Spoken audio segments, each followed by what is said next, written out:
Hello guys, the Windows Update error code appears when you try to download and install the Windows latest update in Windows 11 and Windows 10. The results may vary across users, but a constant that remains is that the Windows updates are not successful. And here are in this video we will discuss about various workarounds to fix this issue, and the first workaround is Windows Update troubleshooters. Go to Windows settings, under system settings,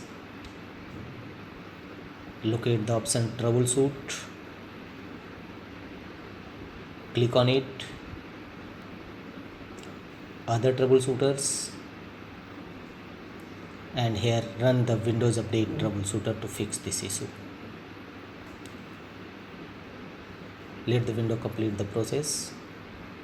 It will detect any issues and fix them accordingly. The next workaround is restart the Windows Update services. Go to Windows search, type services and open services windows. Locate Windows Update service.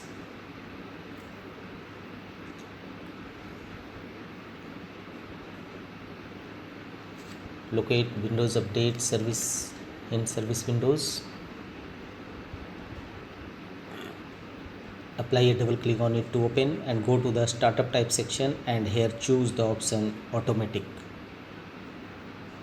And if it will not start, click on start and click on apply and then OK button to save the changes.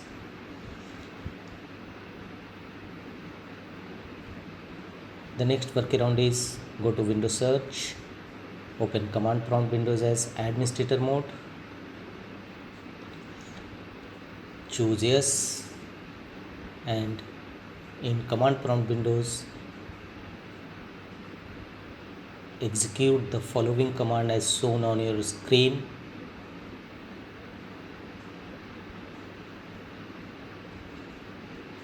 First, net start waits. These all are Windows Update components,